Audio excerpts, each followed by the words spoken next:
evening, Warriors, and welcome into another edition of the R&R Sports Report. I'm your host, Randy Isbell. With me, as always, Mr. Robert Hagan. Robert, what's happening, man? It's been a catch up few days. Wife had surgery again, so it has on shoulder. So it's been a crazy few weeks, or week, I should say, since you and I last talked. I mean, we saw each other Sunday, but crazy few days. So Yeah, absolutely. It's just crazy days in general as we're getting into the nitty gritty as far as the spring sports are going. We're mhm. just a couple of weeks away from postseason baseball in the Valley, whether it's high school or for Lewis Clark State. All the other spring sports getting really close to their national championships as well. We'll talk all about that, but it is wild that we're talking about that already. I feel like football just ended. I feel like Mhm. the for us the winter sports, the basketball just ended like a week ago. That's how it feels like. Yeah, here we are, almost done with the spring sports as far as high school and college goes. Yeah, Like yeah. 2024 is going super fast. Yeah, just to put it in perspective, it was just 4 weeks ago that Washington finished up their basketball season at the Tacoma Dome, also in Yakima with State. So to jump right back into it and be to the point of all right, we're getting there and almost done, especially with stuff going on with Clarkson with soccer and so it's just track and field. We have our first junior high track meet tomorrow, so it's going to be interesting. We get that stuff going and yeah, and then snap your fingers and we're at, like you said, postseason Yeah. baseball. Yeah, so Yeah, it is winding down extremely quick. We will look at your schedule here for this jam-packed 2 hours of the R&R Sports Report. By the way, thanks for hanging out with us here tonight, our 178th edition of the show. We are going to focus mostly on local stuff for the first 45 minutes or so. Kind of depends on how long each of the topics go. We got a couple of interviews set up. Bryden Brown's getting himself set up, just waiting for him to get his camera all situated and turned on. Looks like he's joined. We just no camera yet. I don't know if his camera works, but maybe I'm giving him some hints to work on that. There, he turned it on. All right, so we'll get to Bryden here in just a moment. We'll also have Cameron Smith from the LCSC baseball team on just a little bit later on in the show. As far as the national stuff goes, Major League Baseball is now well underway to their regular season, and already a lot of debate and conversation going on about elbow injuries because that list continues to grow and grow, and whether the pitch clock here in its second year in Major League Baseball is to blame. The A's have a new home and a slightly new name next year. We'll talk about that. We'll talk about some of the good teams to start off the year and some of the bad teams because, man, there have been some horrible performances as well. We will celebrate National Unicorn Day, if I could get that word out of my mouth. It's National Unicorn Day out here today. So we are going to do our sports-related draft on the greatest unicorns in sports. We'll discuss what that means in the second hour. It is Masters Week. Go check out Bad Brackets. That was posted on Monday. We did the greatest golf courses of all time. Had Jason Luft, Eric Watkins, along with Robert Hagan debating that. Had a lot of fun. Mr. Robert Hagan with his fourth win all time. Congratulations to him. We'll talk a mhm. little bit about the NCAA championship games, especially the ratings that came out of these tournaments. Just a lot of shocking stuff. And then, of course, we will end the last 15, 20 minutes or so on WrestleMania 40 as that concluded this weekend. Had a lot of fun watching that. But let's jump right into it and bring in our first guest. A two-time winner already this year for the Lewis Clark State golf team. Bryden Brown joins us. Bryden, how you been? Great. How are you? Good. It's good to see you in a different setup than my other job. Yeah, for sure. Yeah, don't worry about it. I won't out your stuff. But Bryden Brown joining us because Lewiston finally gets to host their first tournament this coming week. Obviously, it'll happen before our next show, so we want to talk about that. And Bryden, you're a local boy from Moscow. You performed pretty well as a freshman last year at the Lewiston Invite. How excited are you to get back out there on that course in a competitive manner? Yeah, I'm definitely excited. I've had a lot of tournaments since then, and it's definitely fun to go play other courses, but definitely going to be nice to be back at the home course, a little more comfortable, and Mhm. just been, practicing a lot there. We've mostly been focused on our team practices there because we do play other courses in the area, but it's been a lot of focus at Lewiston, so I'm definitely excited to get out there and play some tournament rounds for sure. You It's your looking go I ahead. was Go just ahead. saying, looking at this, and you say you play a lot of different local courses here, and with you being a local boy, that's a huge advantage for you. Oh, for sure, yeah, because I've been playing Lewiston Country Club since, I think the first time I played there, I was probably 13 years old, so definitely have had a lot of rounds there and a lot of tournament rounds too there.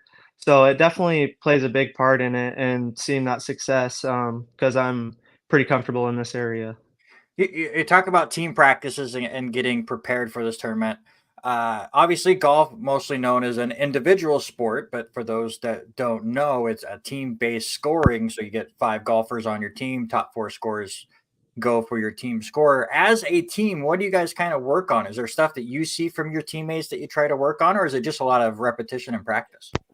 Yeah, I mean, we kinda have a pretty formulated practice schedule each week. We're kinda doing different stuff each day. So like Mondays we'll work on putting, and then we'll have a short game day on Tuesdays, and then some days during the week we'll do like a weakness day. So we have a stat program we use, and that kind of tells us individually what we need to be working on instead of being more team focused. Then we'll work into like our individual weaknesses, and that way we're kind of playing into what each person needs to work on compared to like the team aspect. So it's definitely finding that balance of what needs to be done individually and then also just as a whole team. You say team weakness, and I'm going to bring this up, and or individual weakness. I've looked at some of your scores over the this so far this season. Sir, if I could shoot in the 70s on a consistent basis or low 80s, that would be great. So, with that being said, uh, what part of your game do you spend the most time, or what do you think is your weakness? Well, just looking at this semester, I've kind of felt pretty comfortable with a lot of my games. So I feel like for me, it's kind of been just keeping in the feel with everything and just working on a little bit of everything. I mean, I've definitely had some areas of weakness, and some of that has been or had been in my up and down. So chipping and saving for par. So I've been working that quite a bit with my coach, just working on some chipping technique, and I've already this week seen a lot of improvement. So there's just little things like that that just need tweaked from week to week. But a lot of the time, I'm just focused on like just keeping the same feels when I'm having success and just getting repetition from that. We talk about your success. Robert talks about the scores that you've been able to put up this year. I talked about it when you first hopped on, two-time individual champion this year. The thing that really stood out to me, it was back-to-back tournaments. So the last two tournaments you've had, it feels like forever ago because you guys haven't competed in about a month Yeah. since that last one. But yeah, the really cool thing is both of those wins came in a playoff format. Yeah, you came from behind to win the Lager Invitational. You had I forget his name now. I should have wrote it in the notes, but I was looking at it today, where a player goes out and shoots 600 to catch you on Yeah. the second day, but then you're able to win that playoff format. Just kind of talk about the mental like strength that you have to go in that kind of a scenario twice and come out on top both times. Yeah, so the first tournament, the Puget Sound one, I really had no idea I was even in contention. I mean, I knew starting that day that I was a couple shots back, but there was no live scoring, so I wasn't really worried about score too much. I was just going about my day, and then get into the clubhouse and find out I'm tied for the lead. So it definitely it made me a little nervous because it was for my first collegiate win and in a playoff form. So there was definitely a lot of nerves in that one. And I did kind of get a fortunate break that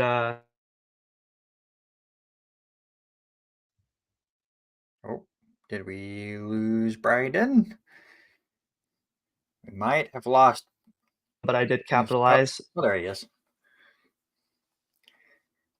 Maybe Bryden is back.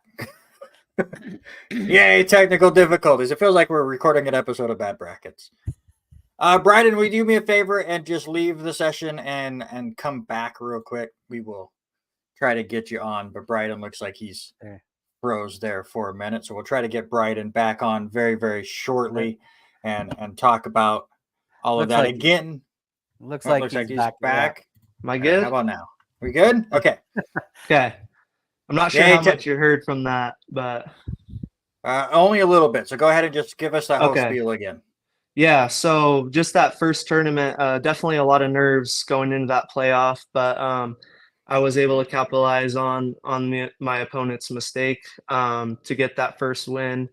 And then going into the next week, when it ended up being the playoff, it was a little more comforting. I mean, there's still that pressure there for sure, but having done it the week before, it did give me some confidence for sure to just trust myself and trust my game and know that I can win another playoff, and ended up doing that. So it was a fun experience for sure to get the first win in a playoff form and then to do it again the next week. But there's definitely been I've had some big pressure moments like that in my junior career that definitely prepared me for that to calm me down a little bit and just try and make something clutch happen.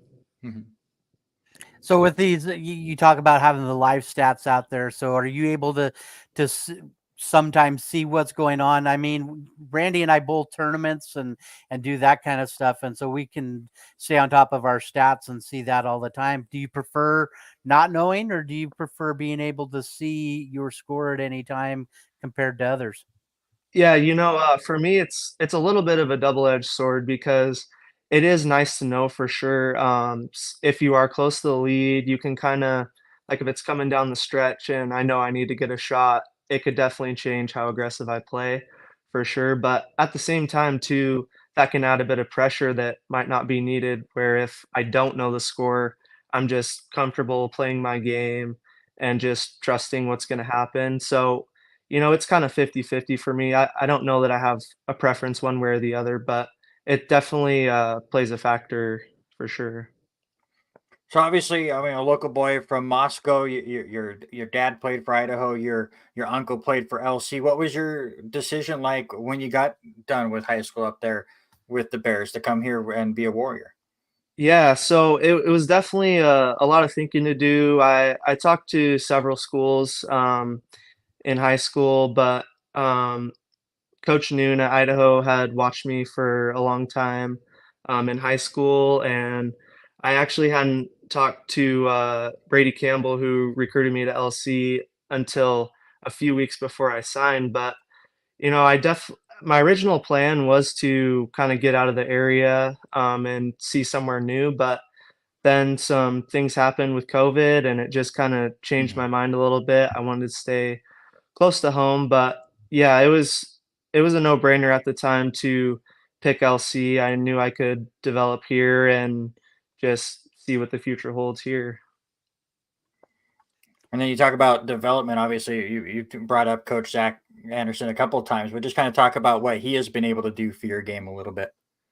Yeah, so when I came into LC last year as a freshman, I was actually really struggling. I was in one of the bigger slumps. It was something new I never really dealt with, and he kind of just was a comforting voice, kind of to just calm me down at a new setting of college and just focus on, what could come in the future. And he's just been great as just that voice of reason to just kind of comfort me and give me that confidence to know that I can play well. It's been huge for me to have him in that sense. And obviously his golf knowledge to add on to that to gain new skills. But he's just a very comforting coach to just give players confidence and be able to succeed in that way.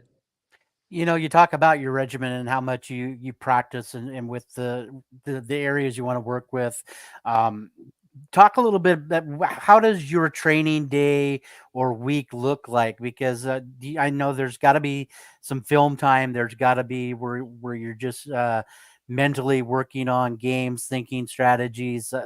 That talk a little bit about what your week looks like. What do you do for practice? That kind of stuff.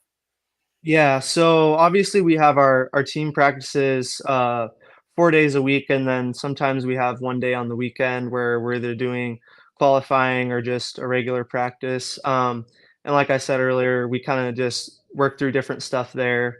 But we also have workouts 3 times a week. Early in the morning, we're starting at 4:50, and we're just doing it kind of depends on our tournament schedule, but we'll do some weight training and then doing some running as well, just to get mentally stronger, to have something to push through early in the Mhm. morning. We're getting up early for our tournaments, so it's a good way to just keep on that early morning cycle and get stronger mentally that way and physically.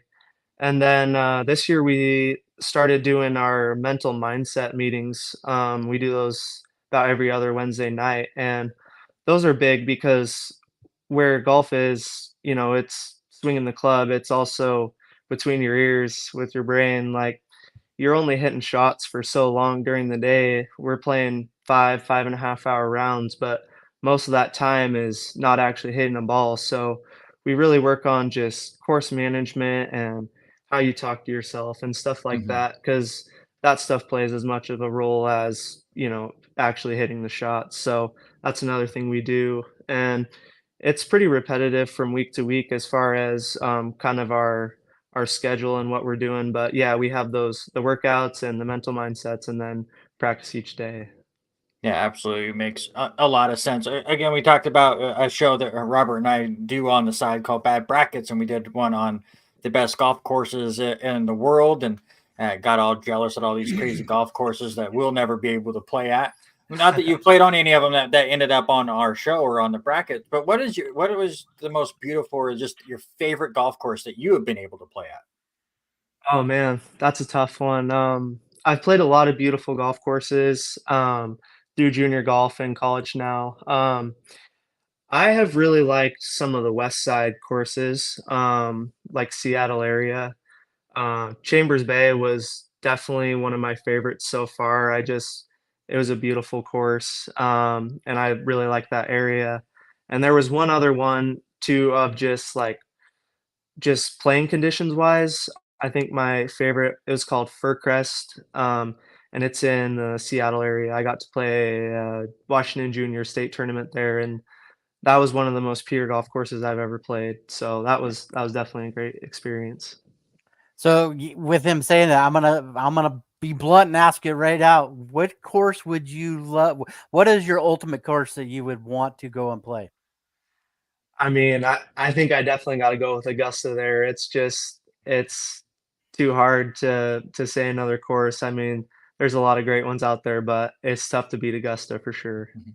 Do you have a pick for this week? I mean, it's tough, but I think Scotty Scheffler's looking really good. It's tough not to pick him. But Kepka, I think, has looked strong in the last majors he's played, so I think he could make a run at it too. But those are kind of my top two picks.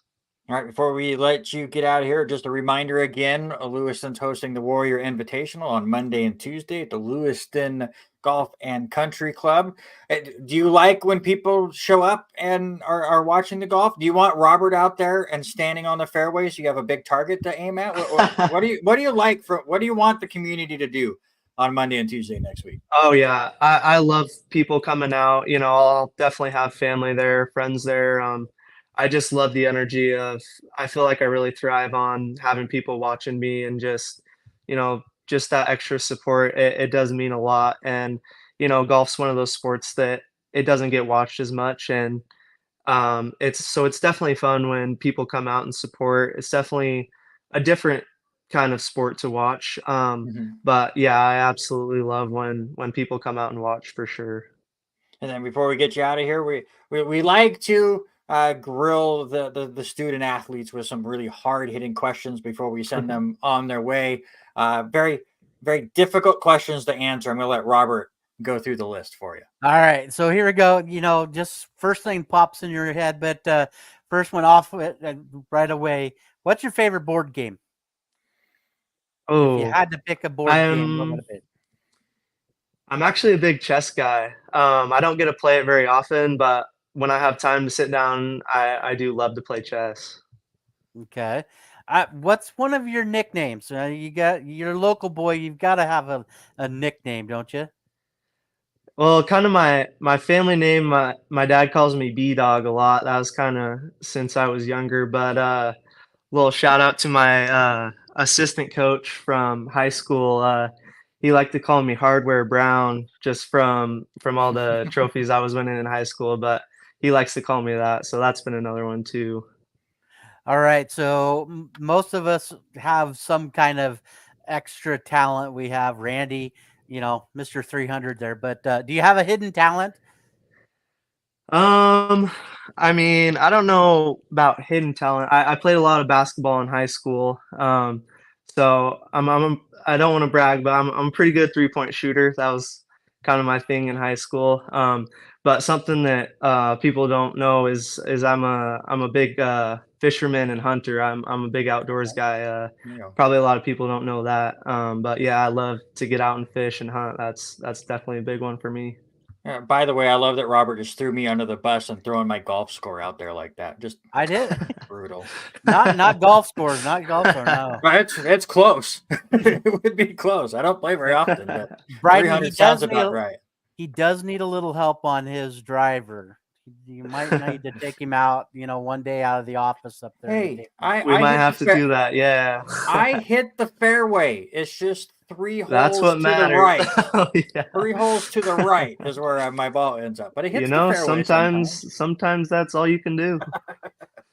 So you are very close to home, and so sometimes it's an easy drive for you to go get a nice home cooked meal. So what's your lazy day dinner?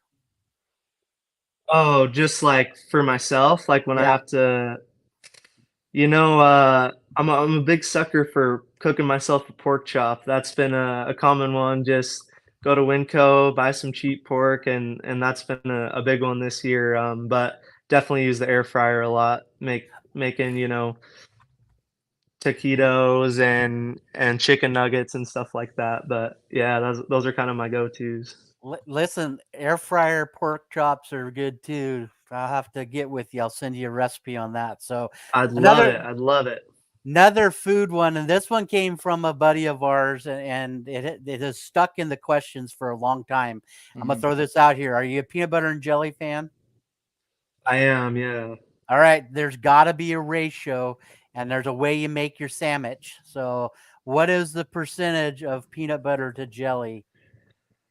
Man, I don't know if people would agree on this one, but I'm a big jelly guy, so I would probably go 60-40 on jelly to peanut butter. I'm a big jelly guy. And we've been told that you put peanut butter on both sides of the bread and then jelly in the middle. Or are you a peanut butter on one, jelly on one? Yeah, I'm definitely splitting it. Yeah, for sure. Well, besides other sports, we know that you're a heck of a golfer. Do you have a favorite sports team? Are you a baseball fan? We know you're a basketball fan. Favorite team?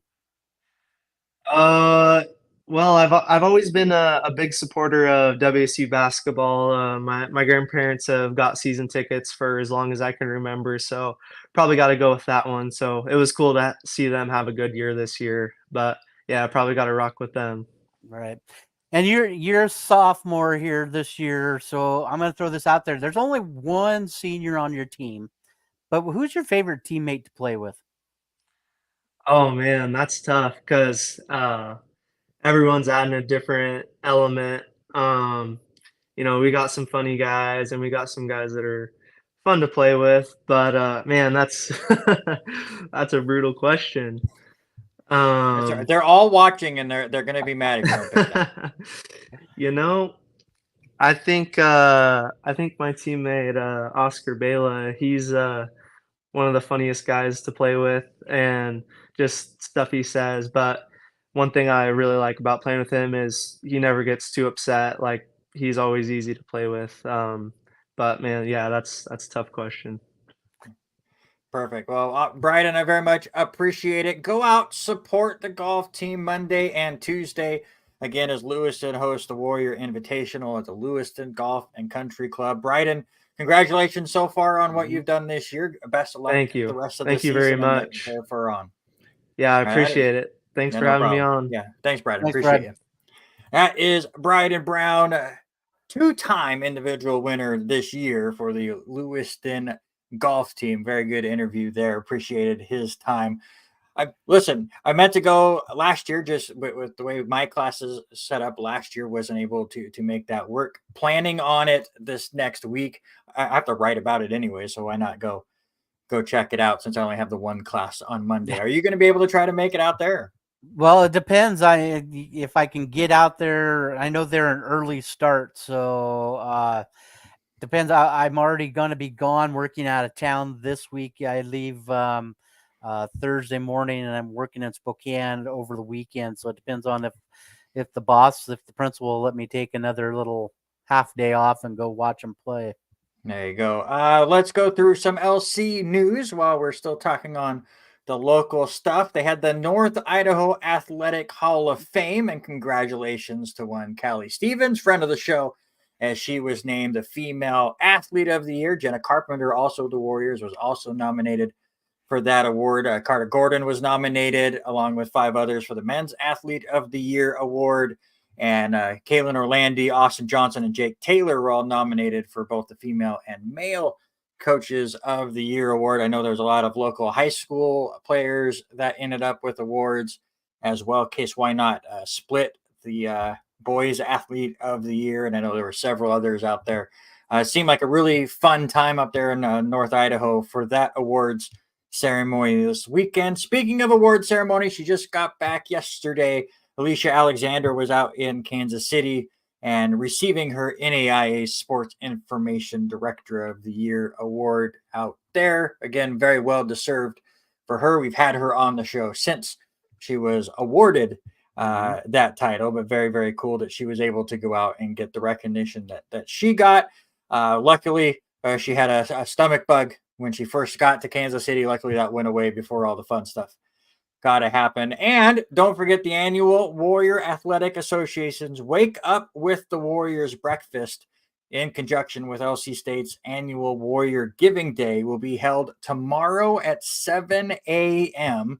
at the P1FCU Activity Center on campus. 22 different programs, scholarships, services to donate to. Go check out all the other information out there at lcwarriors.com. Go support the local college for sure.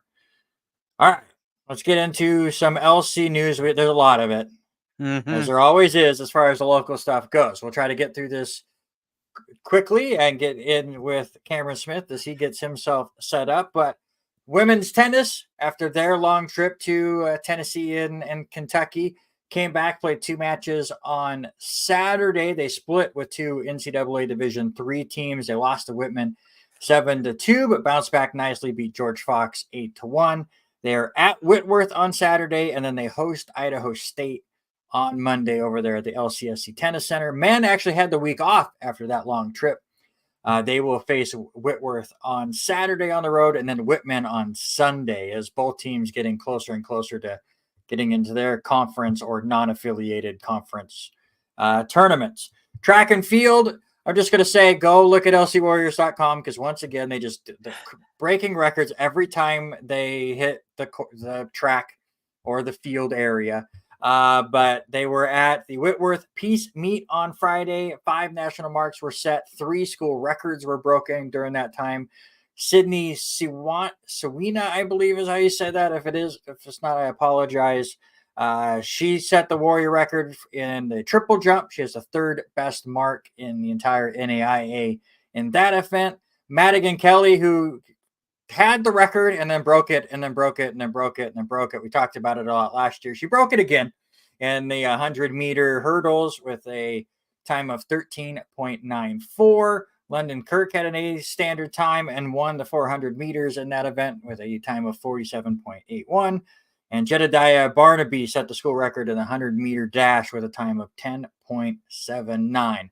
Couple events for track and field this week. They're at the Whitworth Twilight on Thursday and the NNU Invite on Saturday. Again, you can find all of them. Hit my mic. I'm sorry. Calm down. You can see all those events and the results on lcwarriors.com. Case Why Not we talked about was a week or two ago. Yeah, we could about that time. Yeah, time flies so fast. I forget if it was last week or the week before, but Case Why Not had decommitted to Utah State as that coach had moved on. He is down to 3 schools: Washington, where the Utah State head coach went off to, WSU, or Utah State. He might bounce back there. We will see where he ends up, and maybe his dad will pop on here and give us the breaking news. I don't know. Yeah, hopefully, Jeremiah is following us and all that. Another shout out to Case about, we did announce that he was the Idaho State Gatorade Player of the Year, and shout out to him. He ended up being the #1 man in the United States Gatorade Player of the Year, averaging almost 40 points a game. So congratulations to him, knocking off 50 others in that Gatorade, in that recognition. And so hats off, and looking forward to seeing where this guy goes.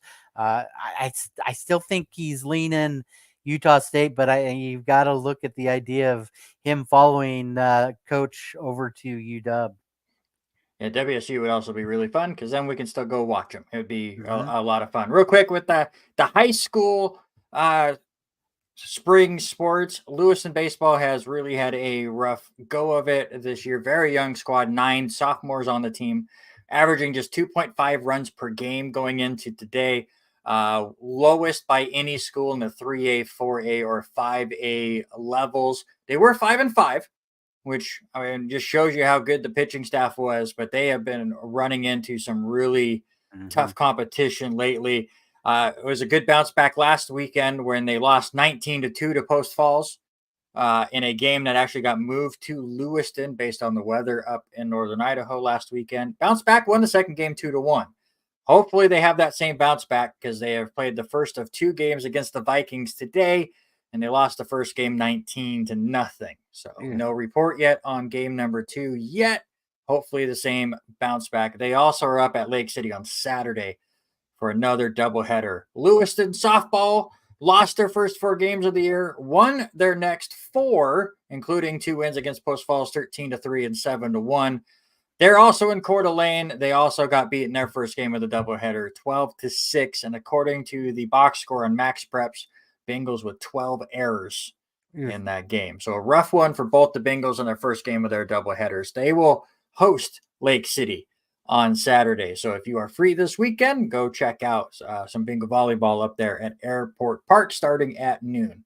I know Clarkson was on spring break, but you can set up their schedule. Yeah, Clarkson was on spring break this past week, so the Bantams softball team is on the road today in West Valley. Haven't got a score update with that one yet. They will play a doubleheader at Lincoln Middle School on Saturday. If you're looking to do that, go up here and check that out, 12 noon and 2. The boys baseball also hosting tomorrow, so it'll be kind of interesting as Lincoln Middle School versus Moscow Track at Adams Field on the football field. And then just across the fence will be Clarkson baseball. So if you want to go and listen to that, they'll play. And then they also host a doubleheader on Saturday against Rogers. In one other action today, the Clarkson soccer team finally did play again.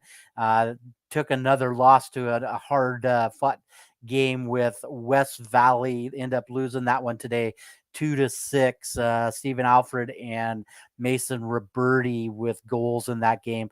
They are on the road Thursday to Pullman and then Deer Park on Monday.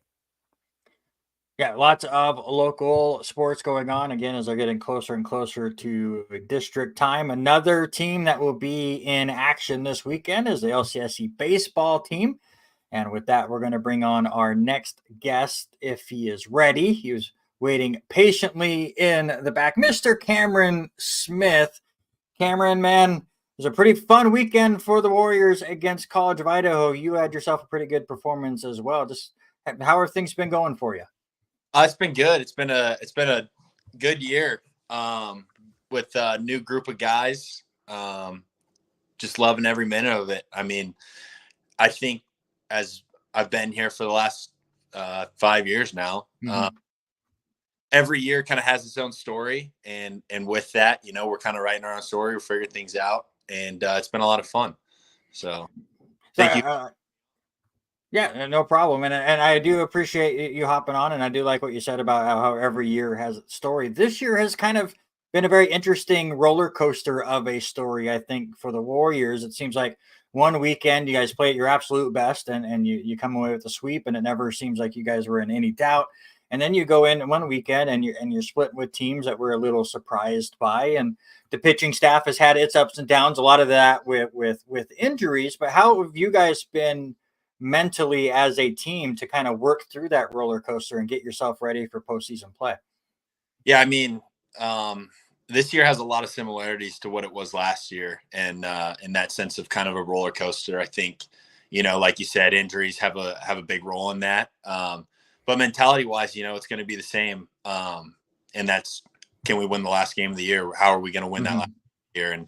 And going through the fall and then going down to Arizona, and you start to get to know the new guys, and bringing back guys from last year that played in that national championship game, and understanding what it feels like to be in that situation. Those are all moments that help build up to get to that last game. But mentality wise, I think we're all right there. I think it's just a matter of clicking and getting in that good groove. And I think we took some good strides this weekend, especially as a staff. But yeah, it's definitely been a little roller coaster here and there from especially leaving Arizona. Getting to know guys is the biggest part. And then understanding that LC plays a different style of baseball than what guys are used to. And so buying into that is a big thing for new guys, even for returners, guys that are coming back. It still takes a little bit to get the swing of things here, but we're getting to that midway season point, or we're past that. And we're playing Shreveport this week. It's a huge week. So yeah. Well, let's talk a little bit. You picked up the W on Friday to set the tempo. 3 innings pitched, 4 strikeouts, and the just 3 base hits. Talk about the mentality to set that tempo on a Friday afternoon game, that times change from a 6 p.m. slotted time to a 2 p.m. slotted time. How does that change your regimen of getting ready to go? Or I know you're a relief pitcher, but then it moved to a 3 p.m. slotted time. Yeah, it was all over the place on Friday. Yeah, I mean, the times really, I like to keep the same routine no matter what the time of the game can be. I like to think back to the national championship game 2 years ago, where we had the lightning delay, right? That time, it just comes down to how well can you compete, how well can you be in a solid mental state to be out there and ready to go no matter what the circumstances are. So with time, it's just, if you keep that same routine of how you wake up in the morning, what you're eating, your stretch routine, all that at a certain time of the day, and you just hammer those things out and you keep that same preparation, the timing won't matter. That's just for me, and from a pitching standpoint. It is difficult though if you go out there, you start throwing, and then you have a lightning delay, and then you got to stop your throwing. But anytime before that, you don't think about it as much. But that preparation just all comes down to keeping that same routine, being consistent throughout the day, throughout the week, and then things just line up for you, I feel like. It was interesting, especially, talking to somebody who's a relief pitcher this year and getting into the routine. Obviously, it's tough for you to get into a routine because you never know what games you're going to get in. You're not slotted on a calendar. and then you're unsure if you're going to go in there for 1 inning, you're going to go in for 3 or 4. And I like for you how versatile you have been in that.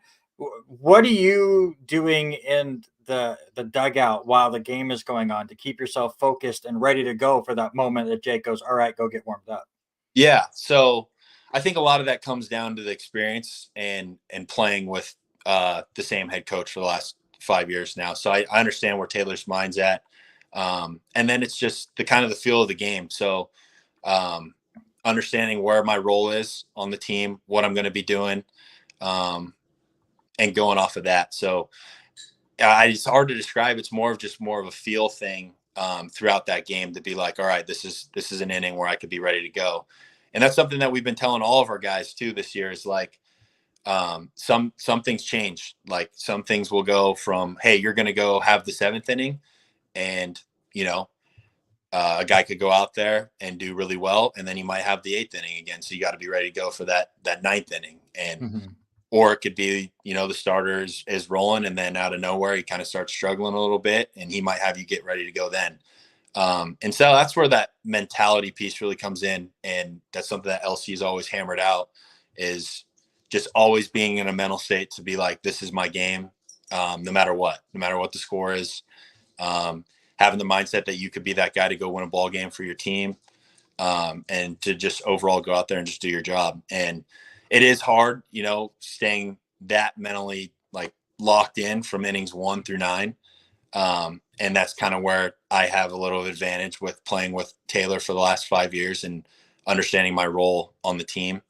But yeah, I would just say mindset's the biggest thing, is continuously understanding that, yeah, this could be an inning I could go in, and then just keeping that the same things that I do each game in the bullpen throwing wise.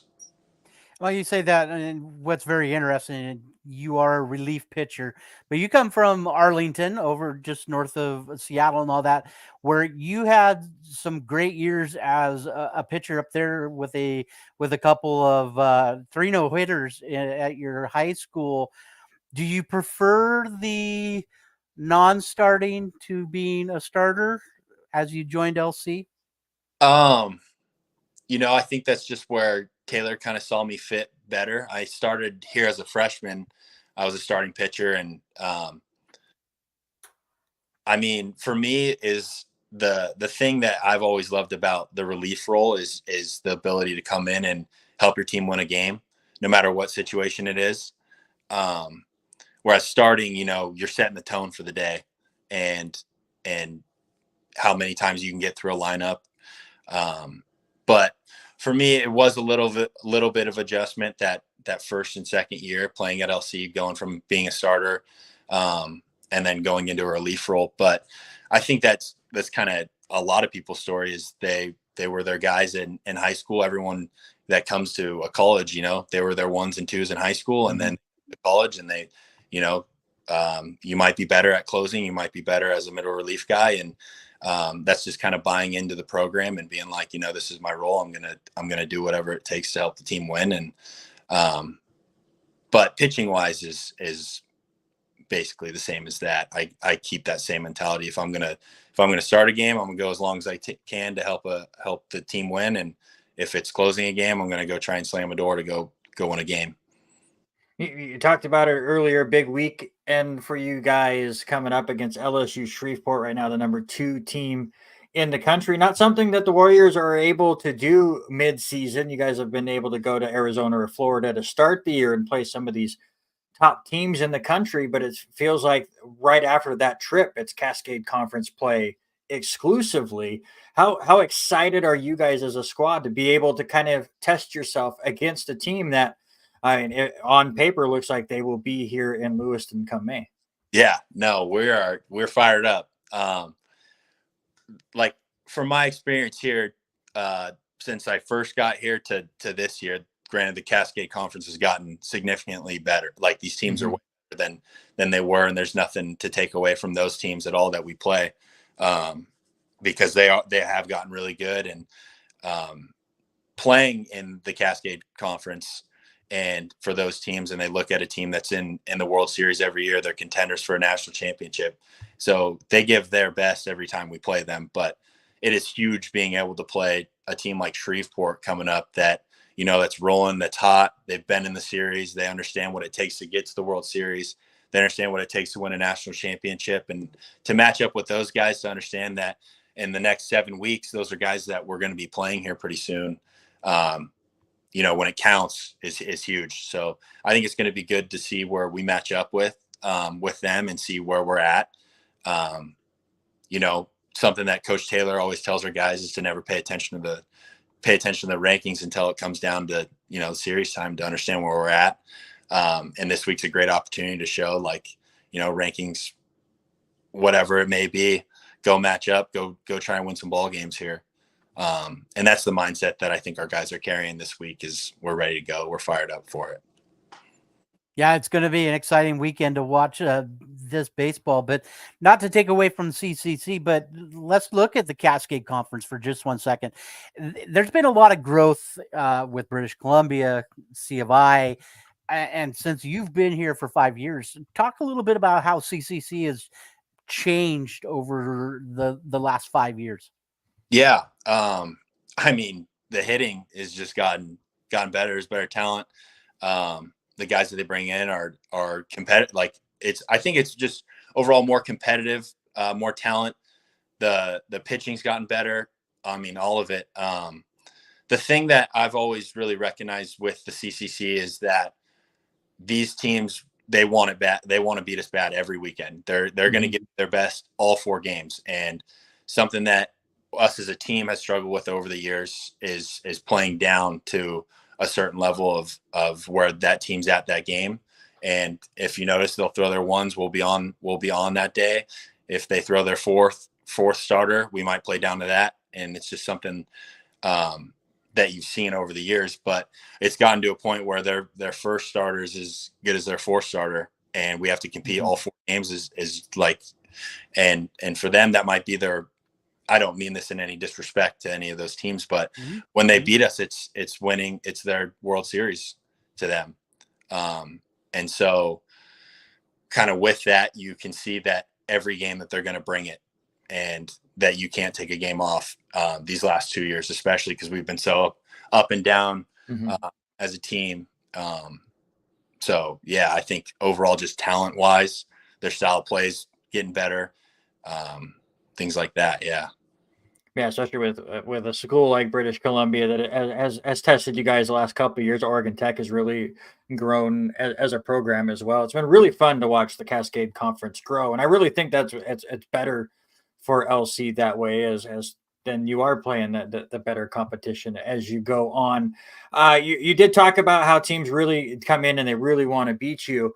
And that's always been the case when we get to the World Series or the opening rounds here in just a few weeks. Obviously, LC gets to host, and you always feel like teams come in with a chip on their shoulder that there's we have to beat this home team. LC gets everything. Obviously, they used to get the free trip into the World Series. Now it's they get to automatically host the opening round. Talk about what you guys do to counteract that, because there's statistics all over the place that show it. The ejections at the World Series only happen against you guys, and it's not because the umpires are favoring LC. It's just because the emotions are that much higher. How do you guys tamper your expectations and try to stay even keel, even though it's a high tense situation? Yeah, that aspect's tough. It's always tough because sometimes, you're going to get too high. It can be a roller coaster of emotions throughout any game. Something that UBC always has that I kind of should have said earlier is that they always bring the arms. They always got good pitching on their side, guys that can throw it and bring it all 4 games. And teams like C of I, who are super well coached, they're going to try and find a way to win games. And with that, kind of being LC for a long time, we had that auto bid to the World Series. That automatically puts the crosshairs on you every time you step on the field to play someone, because people are going to say, no matter what, that's not fair. We beat them and they deserve to go to the World. They don't deserve to go to the World Series, whatever it may be. And something that our coaches do really well for us is making sure that we're just sticking with us. You don't pay attention to the noise that people want to talk about, whatever it may be. Just stay with you and your teammates and your boys, and all will take care of itself. But it is definitely difficult to not let the emotions get too high in big situations, because I mean, like I said, is everyone's going to bring their best. They want to beat LC, and that's just kind of the target that LC brings to the table, just from the culture that we have here of winning national championships and things like that. Having that home field advantage is huge.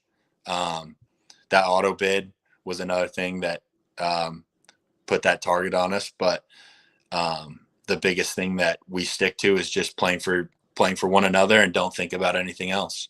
It's just Yeah, you talk about the home field advantage, and I'm going to throw that out here. Think about, being here for 5 years, and now that Lewis and Clarkson, this LC Valley, is all about baseball. They love their Warriors. They love all that. How is it to play in front of the home crowd, especially during the postseason? And that, as we see our numbers climb a ton in attendance once postseason play happens. What is it like to be out there on the mound and throwing in front of the number of fans and the supportive fans? Yeah, it's what brings you back every year. There's nothing like it. I mean, the community here is so special. They all rally behind LC baseball, and they all love LC baseball. And I couldn't be more thankful to play for a program like this that has such a big community. There's truly nothing like pitching in front of LC World Series crowd. And something that I told a lot of the new guys at the beginning of the year is just, I hope that these people, like my teammates, get to have that experience to pitch in front of a crowd and to feel that kind of emotion, because it's special. The community here is unmatched. And I think that it does bring that home field advantage, because you do want to do it for the community. During that postseason, it becomes bigger than just playing for your teammates. Obviously, that's number one, but playing for your community is also huge. And understanding what the World Series does to this community, and how many people get to enjoy it, rather than just traveling somewhere else and doing all that, and people have to watch from home. We have that advantage into being able to have our families come and all of that. And it's truly, truly special. As we've talked about many times, fifth year that you're here with LC, obviously making the World Series each of those years, making it to the championship game each of the last 2 years, just unable to get that last win. What are the feelings for you now that this is your last run here at LC? So are the emotions are starting to build up? Do you think it'll hit once the season ends, whenever that does hit? And then do you have plans for when your playing days are done here at LC? Yeah. So I've been very fortunate to play with a lot of teammates that will be, brothers forever from here on out, and that have helped, because I came in here as a kid straight from high school, as a true freshman, eyes wide, and having to play with older guys and seeing what it's like watching them, watching their seasons end, that last game that they get to spend in a Warrior uniform. It's hard. And so, going into this last year and understanding that this is the last year of me being able to play LC baseball is sad, but yet it's like bittersweet. It's like we've been so close the last 3 years to doing it and getting that 20th national championship and all the preparation that goes into it. But I mean, the third place year was one of the best teams I've ever been on in my life, probably the best team. The second place year with the Lightning against Southeastern, I mean, those were two great, phenomenal baseball games.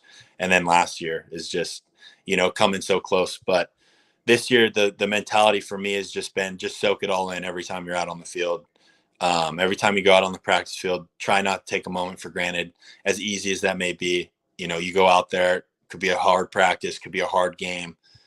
You start thinking about so many different factors of baseball, and then it's easy to just understand that, that's baseball, and this is it, and soak it in. Just take it in. Just enjoy the little moments that you get to spend with your teammates, with your coaches, playing every inning, things like that, has really helped me. And for plans after playing at LC, I'm going to obviously try and sign this summer to go play, whether it's foreign ball, indie ball, affiliate ball, just any option. I don't think I'm ready to be done with baseball, so I'm going to continue playing for sure if when that opportunity arises. Nice. All right, we like to end these interviews with our student athletes with some really hard hitting questions. So I need you to prepare yourself mentally. Robert Hagan is going to grill you with just the toughest questions you've ever seen. All right. Well, I'm gonna start with one. We did this with Bryden just a minute ago.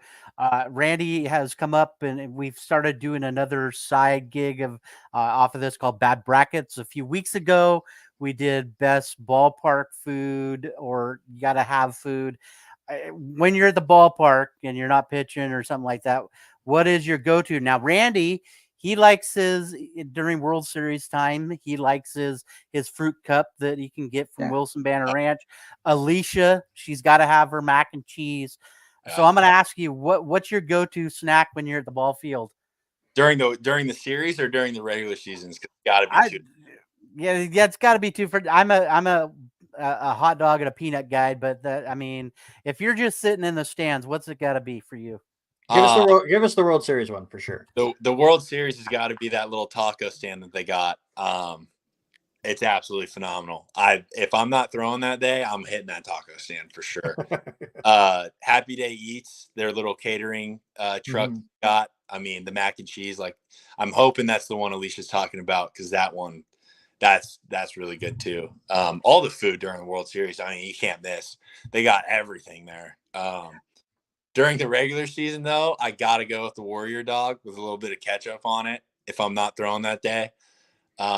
But in between games, if I haven't thrown yet, my favorite thing to bring to the field is Smuckers. They're like the little PB&Js. Okay. They're money at the field for sure. Good. That's gonna add up to a question here shortly. So that's fantastic. There you go. So what you got to be competitive. What's your favorite board game? Board game. Ooh. Yeah. My fiance loves Monopoly, so I'll play Monopoly.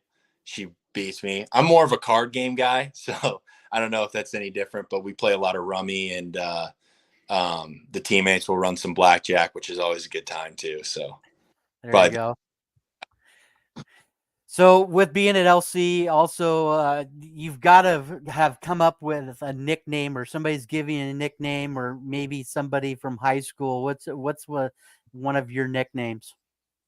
The one nickname that I was given since I started playing baseball was just the standard Smitty, Cameron Smith. And the year that I was in Little League, I was playing with another kid named Cameron and then another kid named Smith with the last name Smith. And so they called me Smitty. And that just stuck with me from Little League all the way through high school. And then even to college, I get called Smitty here. But yeah, I don't think I have any funny nicknames. So, well, with that being said, I have to say this. I appreciate from a PA standpoint and Randy with calling it on the radio. I love saying Cameron Smith compared to I butchered Matthew's name from College of Idaho 3 times with Iwamizu this last weekend. Hey, you got it. I think that was your best pronunciation yet. I practiced it some more, but I appreciate an easy name to announce. That's it. So, do you have any hidden talents? There you go. Hidden talents? Ooh, I'm pretty stocked, but no, not really. I mean, I don't think so. No, I mean anything with I would say like barbecue games. I'm pretty good at barbecue games. I could play some pretty good cornhole. That's not really a hidden talent, but I mean, it's pretty much it. It works, yeah. Yeah. All right, you said you've got a fiance coming up, so I'm going to ask you, what's your go-to lazy dinner at your guys' house? Yeah. We make instant pot pasta, and it's like insanely easy. You just throw it in an instant pot, and it's really good. It's like the Italian sausage and ground beef, and then some different types of whatever noodles that you want. And yeah, that's always the good go-to. Takes like 10 minutes. can never go wrong with a nice grilled cheese and tomato soup either. Those are lazy meals. Mhm. But yeah. All right, you said your favorite snack there that you take with you, the Smuckers. So you have to be a PB&J fan. Oh yeah. Are you grape or strawberry? First of all, I'll switch. Like if it's a double on a weekend, I'll go like strawberry game like the first day, then grape maybe game 2 or the next. But all right. yeah. So with that being said, I got to know percentage. Is it more peanut butter or more jelly on your sandwich? Peanut butter. You got to get the protein and the fats in you. There you go. Yeah. Favorite sports team? We know you're a big baseball guy. What do you follow any other sports? And what's your favorite sports team? Favorite sports team's got to be the New York Yankees. My grandpa Gene. I knew he was my favorite. Yeah. My grandpa played for him a long time ago, and so with him being my role model, I've always grown up looking up to him, and he's a big Yankees guy too. But also growing up in Seattle, I love paying attention to what the Mariners are doing, even though it's kind of the same thing every year. And that's where it's back and forth, as he is a Yankee fan. I am a Mariner fan. Refuse to lose 95. So yeah. Oh, yeah. Bring up that. That's yeah. No. Well, gotta be the Yankees overall, but I love watching the Mariners play baseball just because it's the home team and all that. So. All right, so I'm gonna bring up the last one, and it's always a tough one because we ask you your favorite teammate. Now you've been here for 5 years. There might be a name that sticks out, but who's your favorite teammate to play with here at LC? Like this year or years past, I can give you so many. I have so many great teams. How about we do this? Favorite of all time and favorite playing this year. Favorite of all time has got to be Greg Blackman. He's my brother. And favorite I can't say favorites this year. I love the team this year. All of them. I mean, the whole staff is awesome. I think we all got a pretty tight group, so I can't say a name. Jansen Lucas I've played with the longest, and I've gotten the closest with over the years. So I'll go with Jansen, but all of them together is just a great group of guys. Perfect. One more before you go. Baseball is known for their superstitions. I have my own superstitions as a baseball fan. Do you have a superstition that you deal with while you're playing baseball or getting yourself ready? Is there something that you have to do every time? I've really tried to kick any kind of superstition to not because I think if you have a couple superstitions, they just build. Like if you have a good outing and you start thinking about what you did that day and what you didn't do, you start avoiding things, and it kind of just gets a little mental block on you. Like if you don't do the superstition, but one thing that I always do is I try and eat the same thing the morning of. That's so funny. We're just talking about that with Baldy today, our pitching coach. He asked a couple guys do you have a nightly or a morning routine? And we're talking about Clayton Kershaw, how he eats the same two things every night and then the morning of, and that's pizza and cereal. And I'm not really like that, but I'll go with the breakfast. I gotta eat a good breakfast before is a superstition. If I don't eat a breakfast, I'm in shambles a little bit.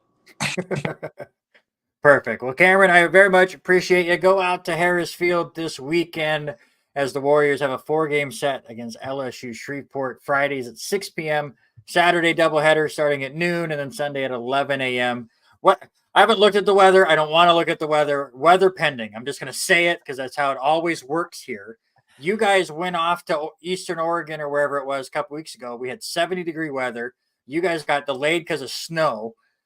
And then you come back, and then we have rain. Alicia says it's fine. So hopefully everything will work out. But I'm just used to just saying weather pending. So weather looks good this weekend, knock on wood. So absolutely. Well, Cameron, thank you so much for hanging out with us today. Thank you for having me on. I appreciate it.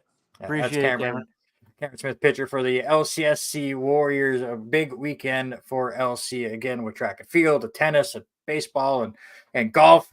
Lots to go root on. Again, check all that on lcwarriors.com. And if you can, go root on golf on Monday and Tuesday. Go root on baseball this weekend. Just 3 weekends left of the regular season for baseball. They go to British Columbia after this homestand with LSU Shreveport, and then they host Bushnell for the final weekend of the regular season. It's absolutely insane how fast all of this has moved on.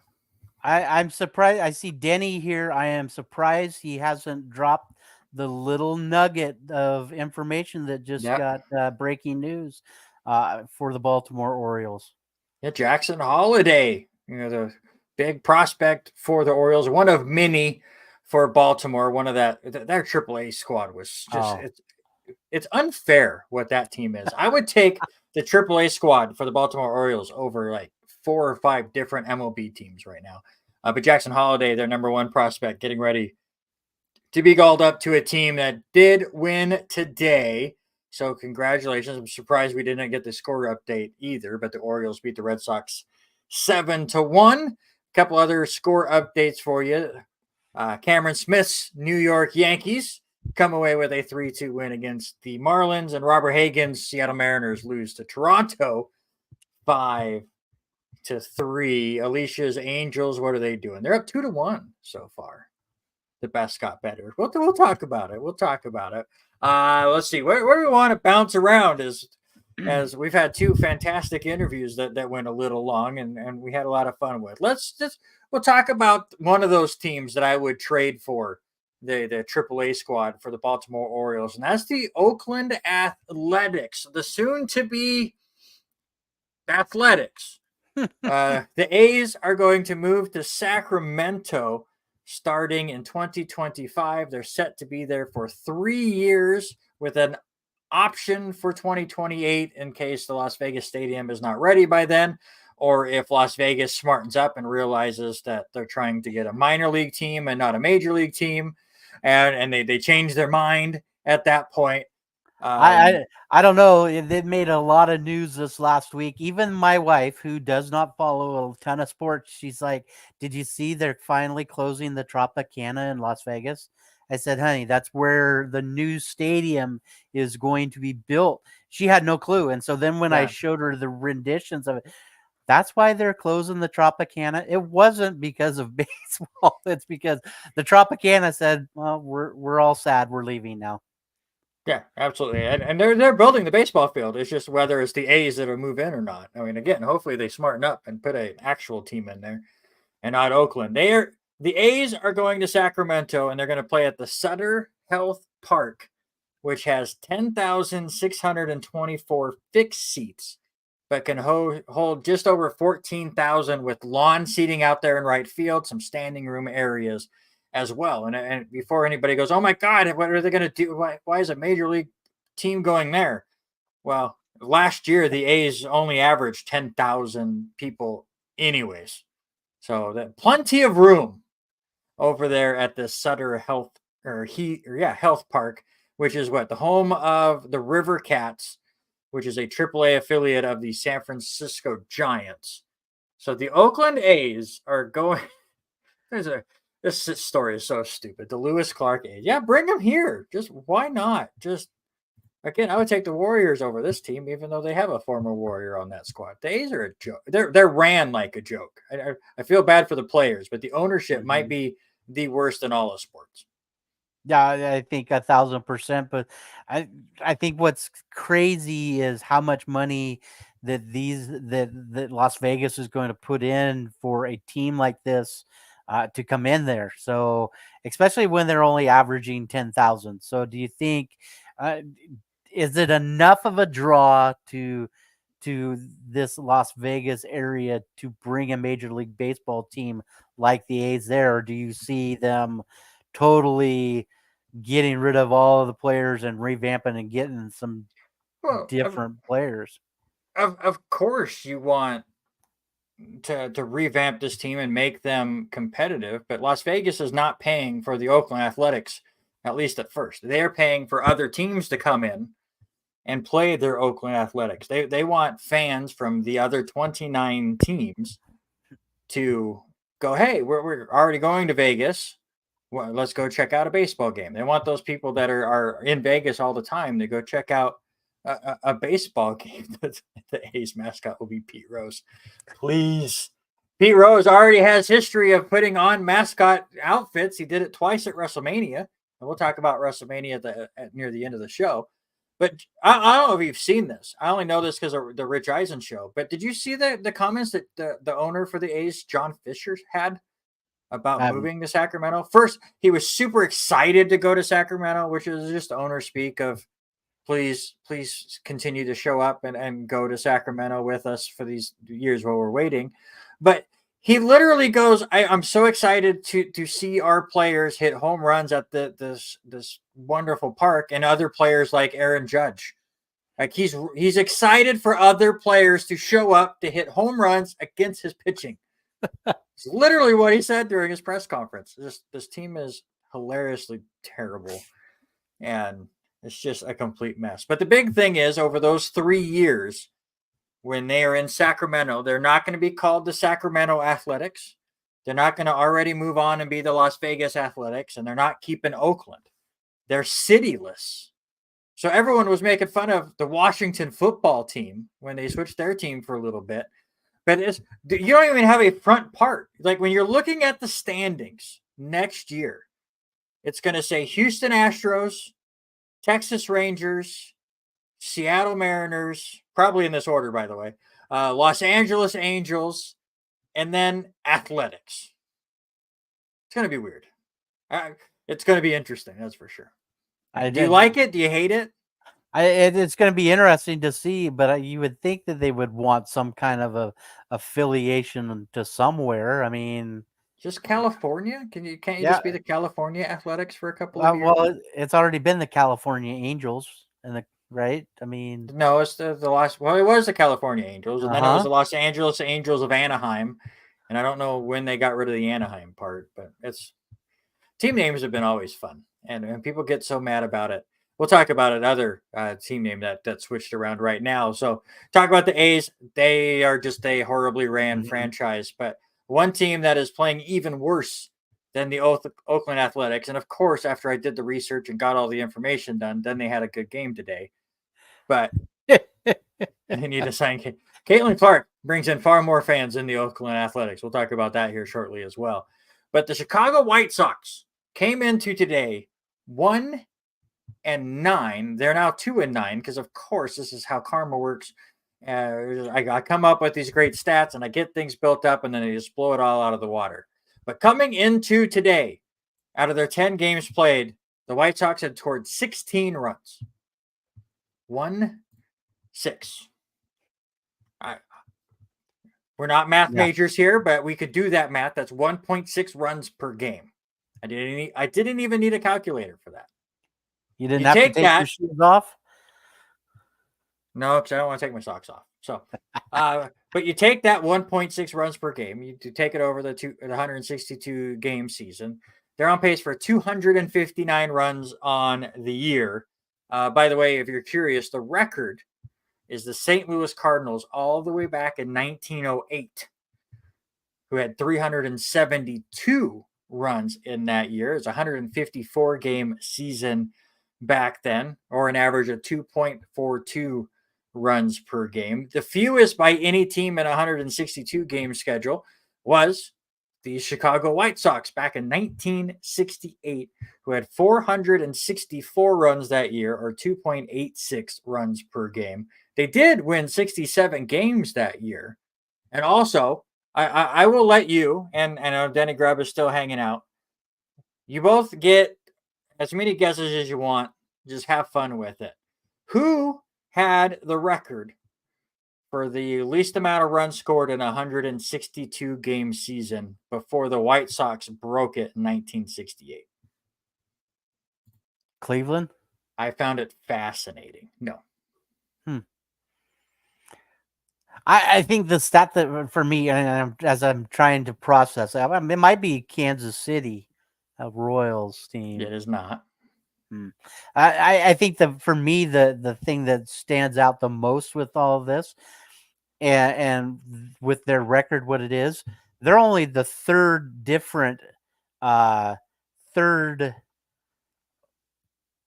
place team in run differential behind Miami and behind Colorado.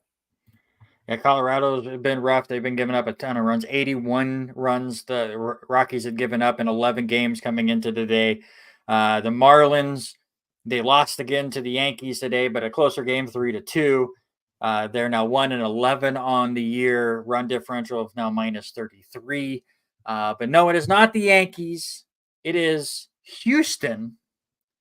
Back in 1963, scored one more run than the Chicago White Sox had 5 years later. They scored 464 runs in 1969, but it wasn't the Houston Astros then.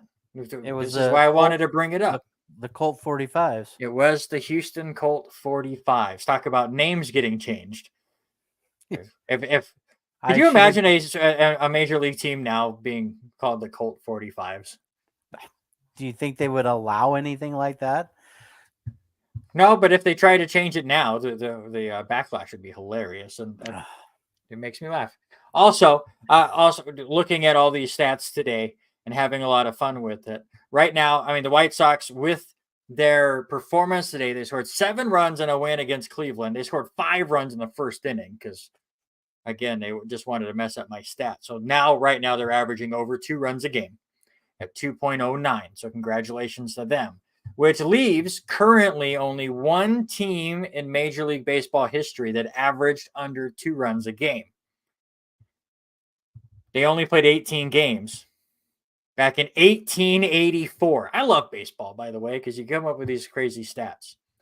The Wilmington Quick Steps back in 1884 went 2-16. And in their 18 games, they scored 35 runs. It is not the Yankees. Calm down. First place, Yankees. Thank you very much. First place, Yankees. Okay. What's shocking about this is Cleveland has been one of the hot teams right now, and any day that's going to happen. All right. So out of those really bad teams, the Marlins, the Rockies, the White Sox, the A's, let's switch from the bad. Let's switch to the good. And we're about 2 weeks into the regular season, 2.5 weeks into the regular season. I'm going to ask you a very simple question. Who's been the most, not been the best team? We'll get to that in the power rankings here in just a second. But who's been the most exciting team to watch? When you're watching the highlights over the night, whether you're watching Quick Pitch or you're watching YouTube highlights, or you have the MLB TV deal and your team is not playing. What's that one other team that you're turning on to watch? I'm going to say the Astros. Let's not worry about the Marlins right now. Go ahead. For me, and I'm going to say this, and it was just because they played the Orioles this past weekend, and I believe it was Denny that brought them up. Mm-hmm. That was the Pittsburgh Pirates. They have been extremely fun to watch. Anil Cruz, Brian Hayes. This team has generated some offense to get them at the top of the standings right now, and I'm excited to watch it. And not to say that they played bad baseball against Baltimore, but you go against Baltimore right now. This was an exciting series to watch. Yeah, they had a good back and forth. The Pirates are that team that I usually will pick for this kind of a question because they're so young and they have such great young talent. Like you said, O'Neal Cruz is so much fun to watch. We were robbed of that last year with his injury, and seeing him be able to get back out there and play has been so much fun. So the Pirates are up there. They did lose to my Detroit Tigers, my AL Central pick. The Detroit Tigers. I watched bits and pieces of that game. David Bednar blew that game for the Pirates. Pittsburgh should have won that game and blew it off in the 9th inning. But my pick for one man only is the Cincinnati Reds. Now the Reds lose to the Brewers today 9-5, but Ellie De La Cruz is such a phenomenal watch as a fan of the Yankees. It's like I'm not watching him to root for him or against him. There's no divisional repercussions for it or anything like that. But did you see what Ellie did yesterday? I did not. He came up left-handed batter's box and hit a home run 450 feet. He then came up later in that game in the right-handed batter's box and hit an inside the park home run. We always talk about these silly stats. Denny is a big stat person. Eric Watkins is a big stat person as well. MLB.com had a stat on their story about Ellie De La Cruz that just made me gut roll.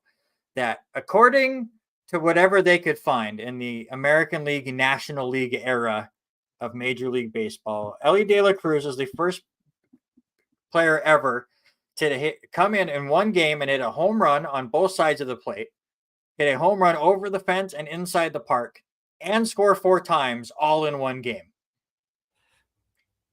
Why? Why are we looking all of that up? Yeah. There's so many caveats to that stat. It just made me laugh. It's just crazy what some of these players have come out, and a lot of them have not had a day off. You know, you look at the one that sticks out to me is Will Smith. I mean, guy is batting right at 400, but he's only got 1 home run, but he's coming out. He's got 12 RBIs in that time. You know, it just blows my mind what some of these offensive players are already putting up so early in the season. Yeah, absolutely. There's been some great numbers. Denny brings up Mike Trout, who I'm facing in fantasy right now. He hit another home run today. Hopefully he doesn't get hurt. Like, obviously, he's playing for a really bad team that got rid of Ohtani, or could not keep Ohtani, I should say, and what they have gone through and what Trout has gone through trying to carry this team on his back so much that his back is broken. I hope he has a great season and he stays healthy throughout. Another team that's really fun to watch, of course, and I'll be a homer here, the New York Yankees have been an absolute blast. Juan Soto, he fits perfectly in right field for the Yankees, not because he's playing really well, because he is, but just his attitude about it. There's a video out there in the middle of an at-bat, he signed an autograph. Like, there was a timeout from either the pitcher or the batter, and he turned around and somebody threw him something and he signed it and he threw it back. It wasn't even in between innings. It was just, he just did it really quickly. He is falling in love with New York. No, we're talking baseball right now, Megan. Don't worry about it. But he's been really fun. Denny brings up Mookie has been insane. So many home runs, so many stolen bases, just ridiculous. I sent all of you guys yesterday. Yes. I would offer him a lifetime deal for $1 billion right now. You play until you're done, and we'll just break it up into $1 billion, and we'll do it for the rest of your life. Like, we'll just pay you so many millions of dollars every year for the rest of your life. I don't care. He is so much fun to watch, and he fits so great with this lineup. And this team just feels different. A lot of it is because of Soto. That's just all I'm going to say there. All right, you ready to get some power rankings done? Well, Megan is here to laugh at them. I will surely go, and let's see if we can do. I only change one just a little bit. I bring up the Pittsburgh Pirates just because of what I've watched over a little bit. Sorry, Denny, I'm gonna drop Baltimore down just a little bit. So for me, I've got the Dodgers 1. I'm gonna move your Yankees up from 3 to 2. So the Yankees 2, Pirates 3, the Braves 4, and the Orioles 5. Not a lot of changes for mine as well. Like I said, I don't like to overreact to the beginning parts of the season. Can't quite put Pittsburgh up there yet. They've been really fun. They did win the series against the Orioles. They are leading the Central right now. I just can't quite put them up there. I did move Baltimore 1 more spot down as they lost another series. So they're at 5. I put Texas at 4. Obviously winning the World Series. They're off to a decent start to their season. We'll see where everything lands. I moved Atlanta down to 3. I actually was going to have them at 2, but I dropped them down one spot mostly because of the Spencer Strider news. Hopefully, it's just a UCL sprain and he's able to come back this year. But if they lose Strider for the whole year, that could definitely hurt them. So I moved them down one spot. I do have the Yankees, as you do, and the second spot. They have been the hottest team in Major League Baseball right now, and if they can stay healthy, which has always been a tall task for this team, they could definitely do some damage. But the reason why I picked the Orioles to win the division and not New York is partially because Baltimore is one of those teams that is very deep and very fun to watch. But the Yankees always, by the time we hit to July, look like a completely different team based on their injured list. And yes, the Dodgers have not been off to the hottest of starts compared to where we thought they might end up. But they have won a couple games in a row. They do have 10 wins, and I will keep them at number 1. It's going to be tough to knock them down, just how insane that lineup is. And yet, we're not, there's only, like, let's be honest. We always talk about it's a long season. Like, Harry Broadhurst was sending me like playoff picture last night. I'm like, it's not even Memorial Day. I'm one of those groups where until it's Memorial Day, these standings mean nothing. Like, you see, like the Pittsburgh Pirates last year started out red hot and then completely imploded. So nothing. Yes, these games count. The wins add up. But the way the teams are doing now is not representative of how they're going to be in September. However, the teams that I can count out right now, Chicago White Sox, the Oakland Athletics, the Miami Marlins, and the Colorado Rockies. Congratulations, your seasons are done. That's always the way it happens. Yeah, we're not talking about so. Yeah, it's early. I mean, we're 12. Yes. Most teams 10 games. Some are at the 12 mark, and so don't count out some of these folks too early. I mean, we're looking at the same Chicago Cubs. They're not out of it yet. They're an interesting team to watch, and and they're over 500. Yeah, and you look at the AL West. Let's talk about the rest of the AL West. Seattle will get their time.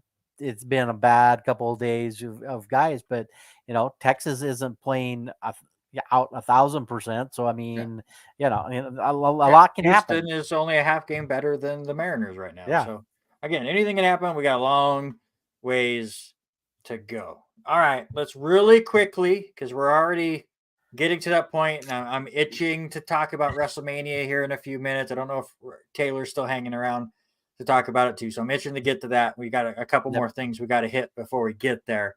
Sports-related draft before we lose Denny or Megan, because we're going to nerd out here in a little bit. But I brought it up at the beginning of the show. It is National Unicorn Day. I have yet to tell my daughter this yet, and she hasn't lost her mind. If Haley's watching, maybe Patty just found out. Speaking of my daughter, again, I always laugh. And anybody that watches this show or watches Bad Brackets, because we continue to, give kudos to the other show that we do and self-plug a little bit. But anybody that looks at the whiteboard always knows that Addie likes to draw different pictures. And I always tease her because, like today, she only draws this very little baby picture over here. And I'm like, you have this big canvas to work on. So today she's drawn this picture, and it is of a moon ball.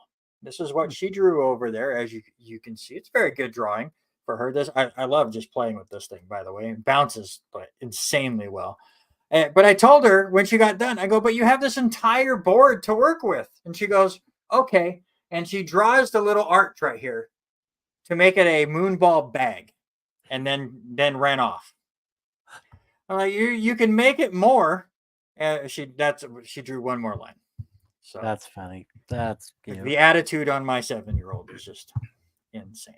But anyways, it is National Unicorn Day today. So to honor that, we are going to quickly talk about the greatest unicorns in sports. What makes a unicorn a special skill set, something you've never seen before in that sport, somebody that changes the game, one that really inspires people after them because of what they brought that we've never seen before to a sport. That's a unicorn. Just something rare in a way. It's basically the same way to talk about the same people, so we were not going to waste your time too much. But I came up with the silly topic: Robert Hagen's going to try to snap a 2-week losing streak with the number 1 pick. For me, it has to be one of the hottest sensations that is playing. Yes, we know he's not pitching this year, but I have to take Shohei Ohtani. What that guy can do with a bat and all of that, compared to even pitching, and what he can do with the ball and with the movement. He is going to be special, especially with the years to come. So, no brainer. I went Shohei. Danny with the jokes, that's for sure. Yeah, Shohei Ohtani, one of the best pitchers in the league, one of the best batters in the league, and apparently one of the best bettors in the league. I don't know. Better ask Pete. Pete might know. Better ask his interpreter, that's for sure. My pick, I go old school with it. We bring him up all the time with a lot of these lists, but Bo Jackson. Yes, Deion Sanders also played football and baseball in his career, but Bo Jackson came first and was just a powerhouse in both. You remember him running up the wall as a Kansas City Royal. You remember running through people for the Raiders. I know him for Tecmo Bowl and just being unstoppable in that video game. So he was a fantastic unicorn, first major two-sport athlete. Yeah, he has to be the best two-sport guy. I think the memory that sticks with me is watching him run through the Kingdome against the Seattle Seahawks. So good pick there. For me, it has to be a guy that changed the realm, and it's just because we're going into Masters Week. It was the phenomenon that was everything Tiger Woods. What he changed, bringing not only hitting the long ball the way he did, the accolades from when he was a junior golfer far into what he's done now. Yes, things have changed over the last few years. It's time to passing of the torch, but everybody wanted to be Tiger. Everybody was all about it, and I think he changed what the golf game was all about. So that was my second pick. Yeah, he didn't really come in with a different skill set, but he came in with such a fantastic skill set that he changed the game as far as bringing the youngsters in. It really brought a youth movement with Tiger Woods. So I don't mind that pick. I don't know who Dick I don't either. Furry is, so Megan will have to let us know on that one. She's just like her dad, where she brings in just very interesting picks to this draft as well. I went the same route as you, somebody that really changed the game, but to me, I think mine goes a step. Oh, the Fosbury flop. Okay, that makes more. I actually do that. He did the high. They used to jump over the high jump bar in track and field, and he was the one that did it like backwards, where he went back first. And yeah, I know what she's talking about. I'm sorry. Happy Unicorn Day, Addie. My apology. I'm a terrible dad.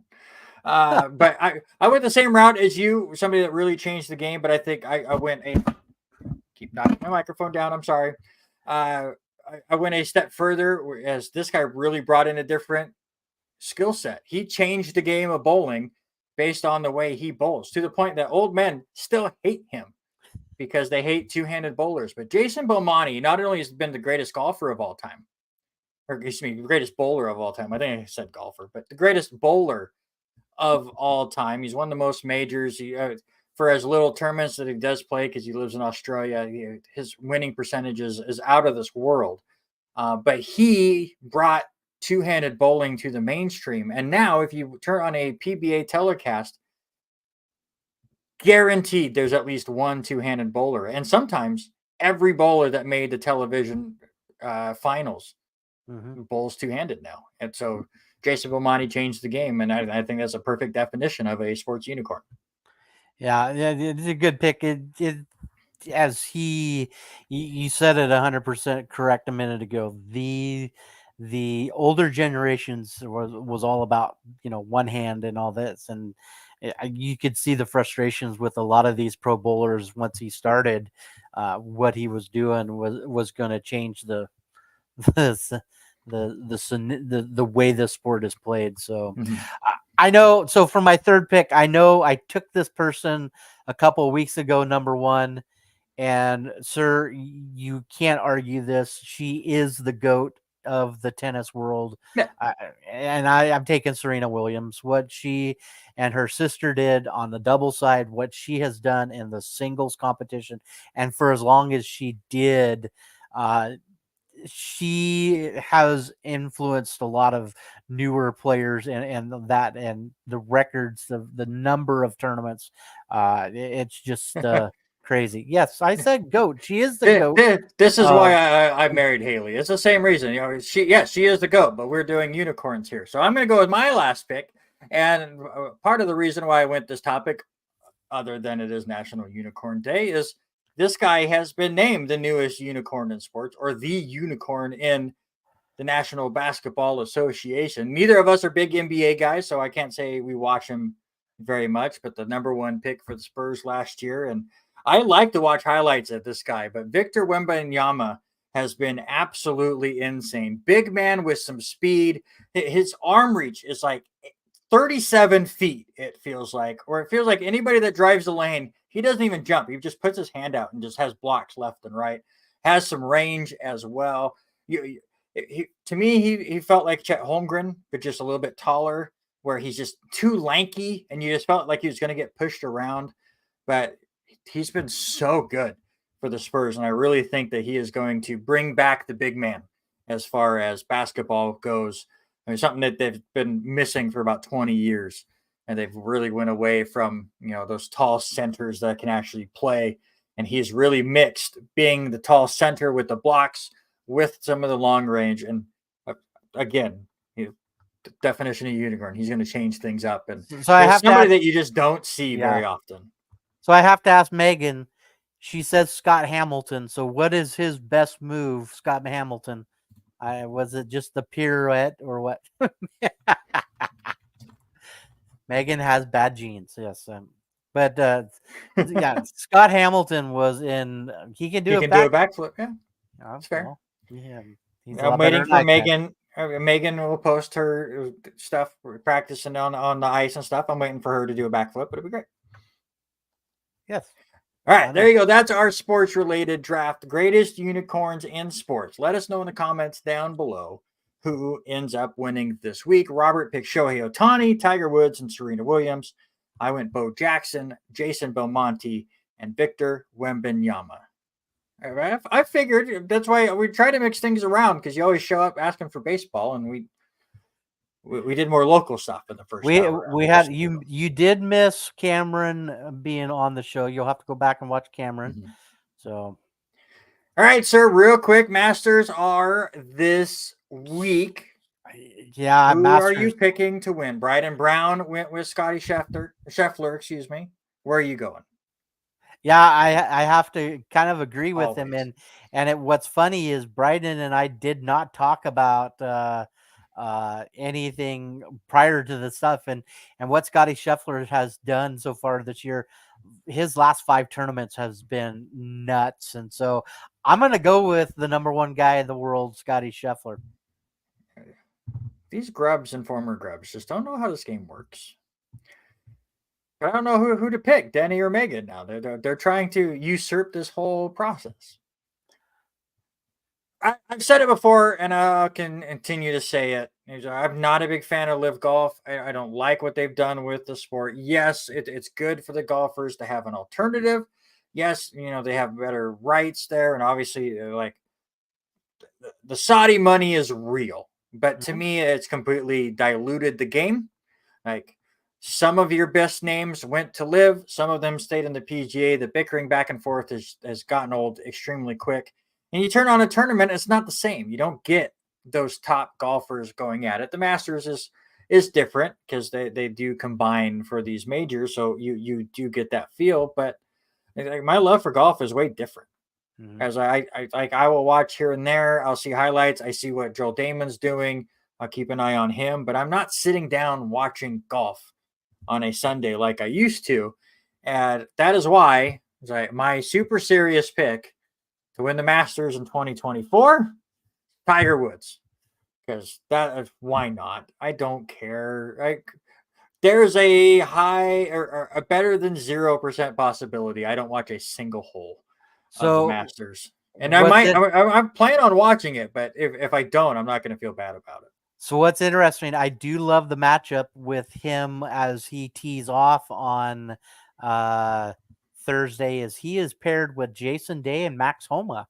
So that'll be an interesting group as they will tee off 7:30 our time in that one. But that one's going to be quite interesting. I'm still looking to figure out exactly. I jumped over it looking for Tiger, but Scotty Scheffler will tee off at 7:40 with Rory McIlroy and Xander Schauffele. So that's going to be another great group.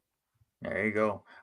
Before we move on to all the nerdy stuff, we have not talked about it for the first 100 minutes of this show, but we got to talk about the NCAA championship games that happened on Sunday and Monday. Congratulations to South Carolina for completing their undefeated season. They go 38-0.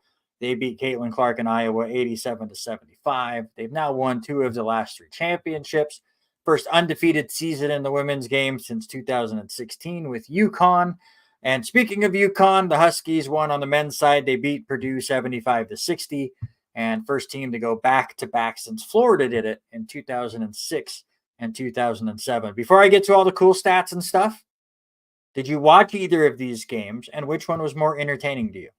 I didn't watch much of any of it.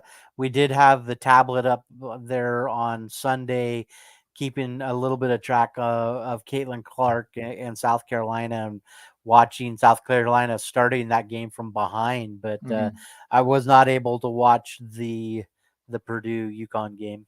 I watched most of the South Carolina Iowa game. By the time we got done at Harris Field, the game was basically over, and it looked like the Gamecocks were going to come away with that win. I had it up on one of my monitors while we were watching LC play. I had UConn and Purdue on the side TV yesterday and kind of kept an eye on it, but I just was never really into it. However, we have to eat a little bit of crow, sir. A couple of weeks ago, we talked about, for one, that we were not super excited about this tournament this year. We just have not gotten into NCAA college basketball like we had in the past. We weren't really able to really dive into it. And I think that's true. I think I watched far less college basketball this year than normal. However, we'll get to what the women did and the ratings bonanza that they've had. But even on the men's side, it came out that the average viewership for the men's tournament for all 67 games was 9.9 million views per game, and that's up 3% from last year. You and I both came on this show and really thought it was going to take a dip. We thought more people were going to be like us, and it actually had a little bit of a bump to it. So that is nice to see that not everyone has given up on the sport. Yeah, 100%. Because looking at, for me, there really wasn't on the men's side a big name that was coming out that says I have to watch this guy play ball like it was for Caitlin Clark and what she was putting up. So I think that's where I struggled. It seemed more like a very balanced year, and just could not find the groove to watch it. So championship game between UConn and Purdue had 14.82 million viewers yesterday. The women's championship game, midday on a Sunday, had 18.87 million viewers on average. It is the most watched basketball game, not tournament game, not game on ESPN, nothing. Basketball game since 2019. The NBA hasn't topped it. NCAA men's basketball has not topped it. Olympics have not topped it. Most watched basketball game since 2019. That's just nuts, especially for a these college game kids and wanting to make the money and wanting the NIL deals. It worries me wanting and knowing what is going to happen with some of these kids, and are they going to jump ship again, as we've talked about all these NIL deals and that. But the product that Caitlin Clark has brought to this team, it really hits the forefront, because you brought it up. She already had a contract to join the big three, well before she's even done with the championship game. So it'll be interesting to see where's the next step for this NCAA, the women's side. Where do they go? Where does it keep growing at?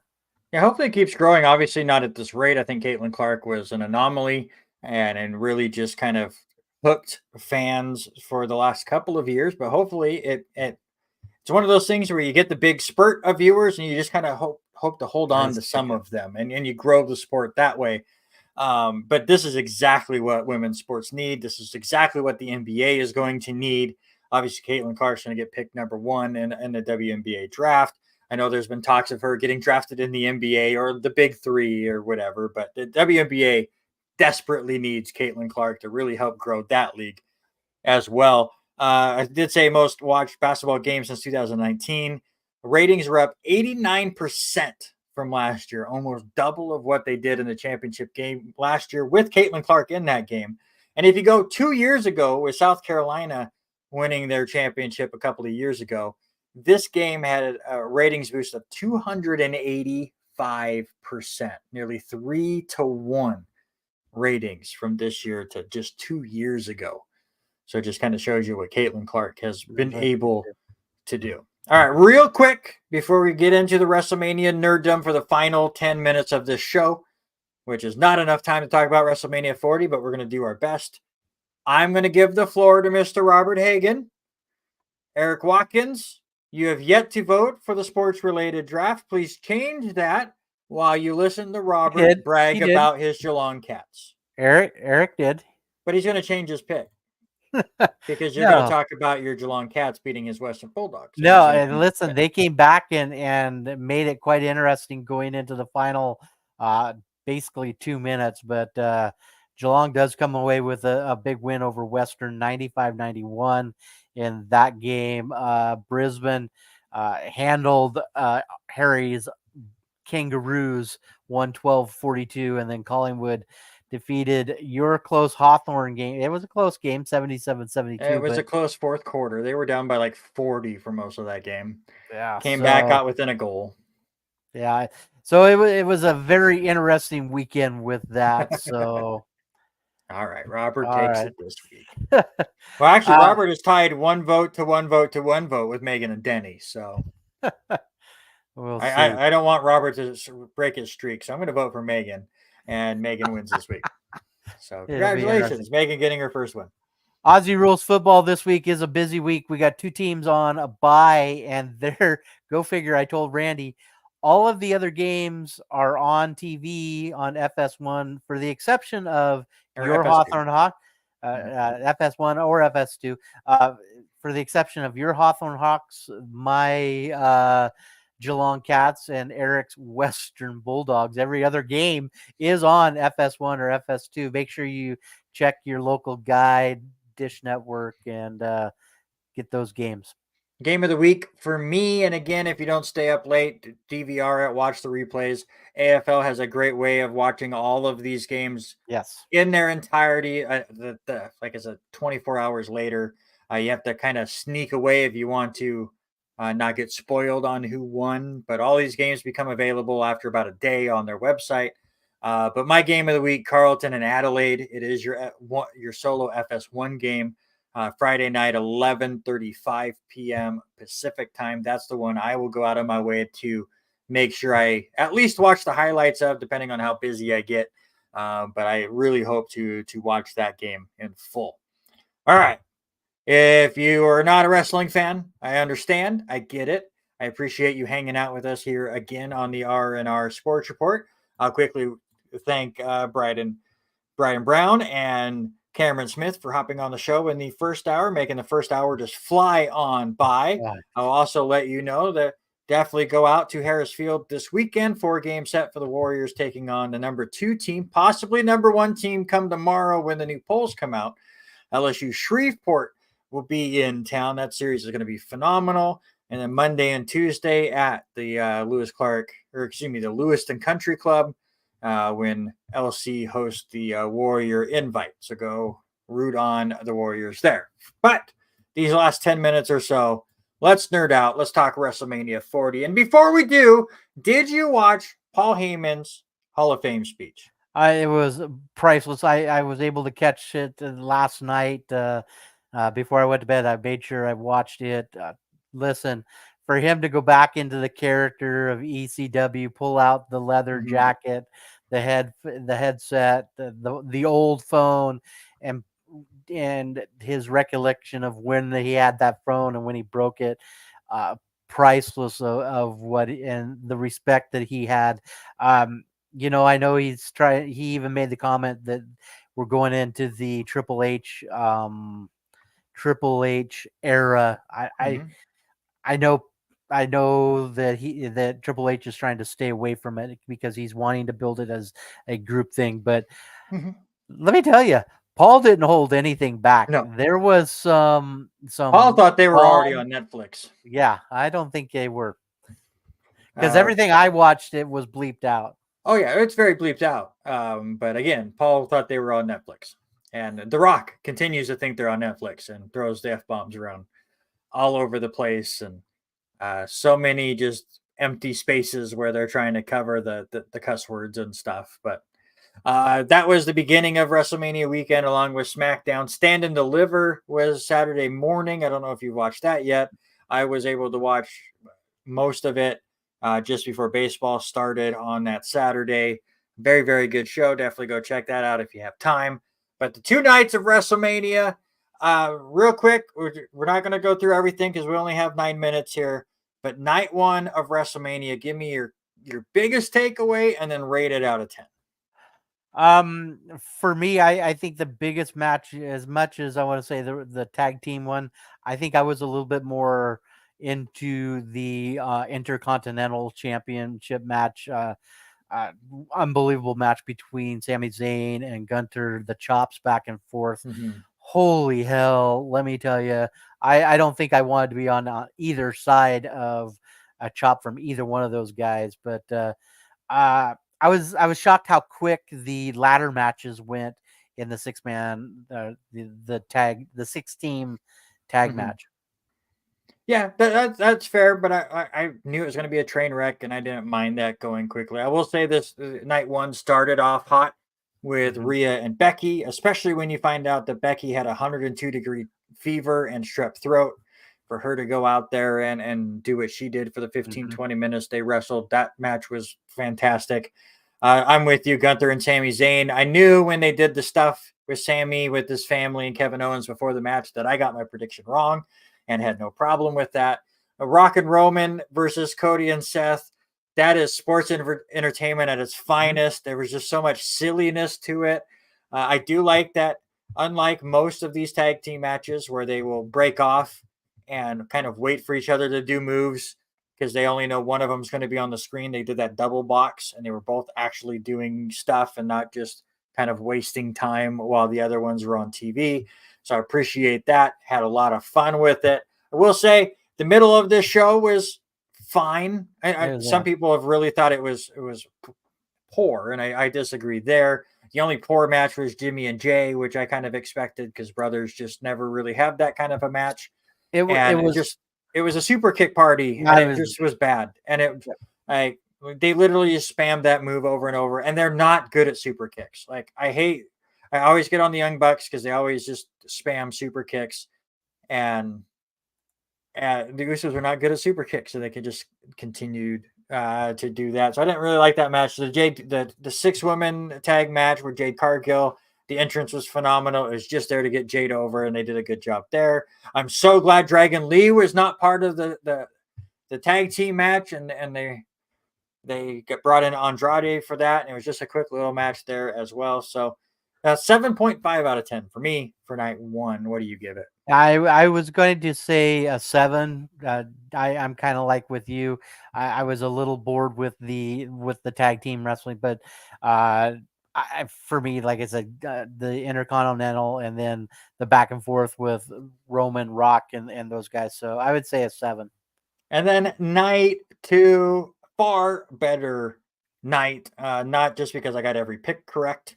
Robert missed one, so You missed one, sir, what did I miss? and you took it off there. But I asked you if you thought that That's not a the prediction. That was not a if match Damien was prediction. if Damien was gonna cash in. So technically, That's not a prediction. It's not on there. Don't worry about it. But as far as the scheduled matches go, I got them all right. Seth yes. and Congrats. Drew was a lot of fun. As you said, Damian Priest then cashed in, made it even better. The street fight between Bobby Lashley and the Street Profits in the Final Testament I thought was going to be my least favorite match of the entire weekend. Obviously, the Usos were rough on Saturday. I laughed a lot during this match, mostly because of Snoop Dogg and his commentary.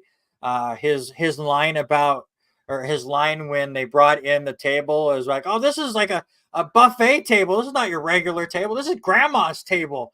And then they set the guy on the table and they didn't lock in the leg, so it fell over and broke. He goes, "Oh, you broke grandma's table." I lost it. They made that match better than I was expecting it to be. LA Knight, AJ Styles was fine. Did not try to steal the show like I was hoping, but those two were very good. Triple threat match was phenomenal. I hate how good Logan Paul is at this business. Kevin Owens and Randy Orton with that entrance was hilarious. I love that entire match. Io Sky and Bailey was really, really good, even though Bailey needs to get rid of this new entrance theme that she brought in. And then, of course, Roman Reigns and Cody. What a ridiculous. I mean, they had a great 25-minute wrestling match and then 10 minutes of bonkers. And I loved every moment of it. Your thoughts on night two? Yeah, for me, hands down, I'm a huge Drew McIntyre fan. I love his thing. Kind of bummed that right away Damien come in, but I know they're getting ready to change that story with Judgment Day, so I know that's going to do a little bit. For me, I think the bigger letdown, as much as I love Bubba Ray Dudley, I loved how they were getting the old moves of him and the Dudley Boy. For me, that stood out the most has to be the entrances for both Cody Rhodes and for Roman Reigns were phenomenal. I've seen videos that the match was unbelievable. I mean, I even slowed down stuff, and Denise and I watched the last of that match again, and you could see in Roman's eyes that it was the passing of it was time. You could see him break a smile there as he got done being pinned. I mean, yes. I mean, we get on it where people get on professional wrestling. Oh, it's fake. It's fake. It's fake. Yeah. But they put in a lot of effort. Like what they do out there is ridiculous. And it's not, you get multiple takes. You get one take to get it done. And to hear that crowd when Cody got the 3. So yes, Roman lost the match, but that reaction is partially due to what he has done over 3.5 years. Yep. You can't help but smile at what you have been able to build as the tribal chief and the head of the table, and what he has meant to this business is bar none. And the other part of that is you could tell how much the fans, even the people that were involved, I mean, knowing that they don't tell. I learned about this is they tell Pat McAfee nothing because he's going to spoil it, and to know Michael Cole, him going through it, but to hear the reaction from the fans and then also from Samantha Irving, who was phenomenal. She's so good. Phenomenal, and for her to make the announcement the way she did, you could tell how much this business means to everybody. And as I know mom hated wrestling with a passion, but these guys, what they do, and I say guys, I mean men and women both, what they put in time phenomenal. And those entrances, and then to watch, and I didn't know this until Denise said something to me Monday. She's like, did you see how Roman and Paul reacted at the very end as he's at the top of the stage? Mhm. And I had missed all of that. I didn't see any of that. Of Yeah, that was all off, long off embrace. camera, but yeah, they were showing that in other aspects with the embrace at the top of the ramp. Just listen, night 2 was perfect. Like I said, even the match I was not looking forward to made me laugh, and it was what it was, and didn't take itself too seriously, and they went out there and they had fun, and that's the one thing about especially WrestleMania is you have to have that mix of wrestling and comedy and goofiness. Listen, most people's favorite WrestleMania of all time, and what won our bad brackets, go check out our best WrestleManias episode, was WrestleMania 17. There is a match on WrestleMania 17 called the Gimmick Battle Royal, where they brought back all the horrible gimmicks from the late 80s and the early 90s of the WWF and made fun of them in a battle royal format. And that show is considered everyone's favorite show of all time. They don't all have to be bangers in the ring.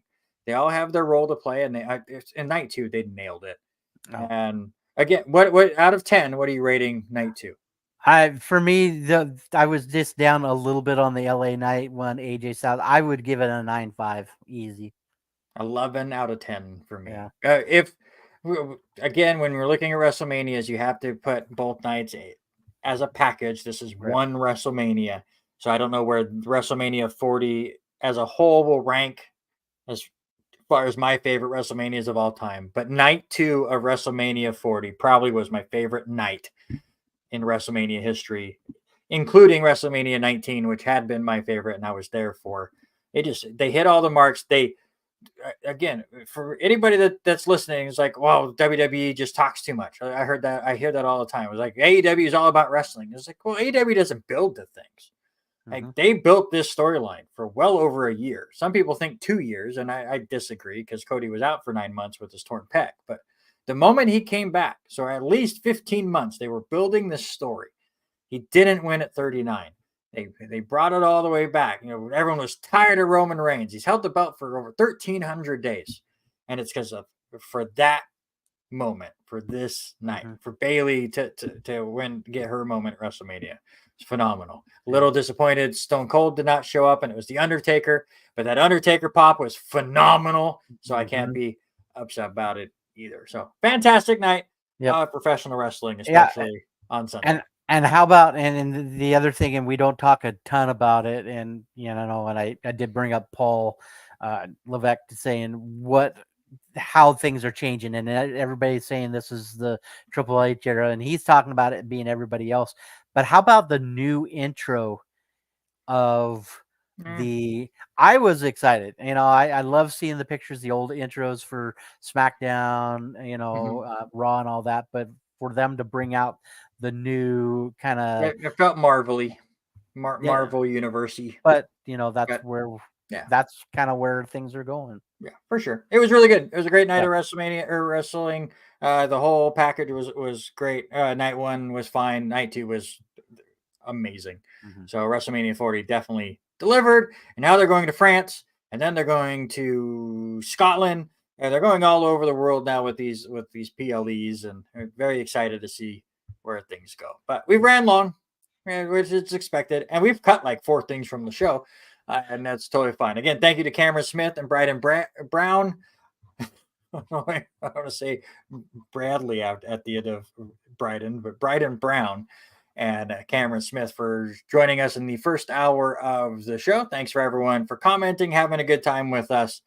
But we will be back next week talking even more local sports, national sports, having a good time here on the R&R Sports Report. But for now, that's Robert. I'm Randy, and we are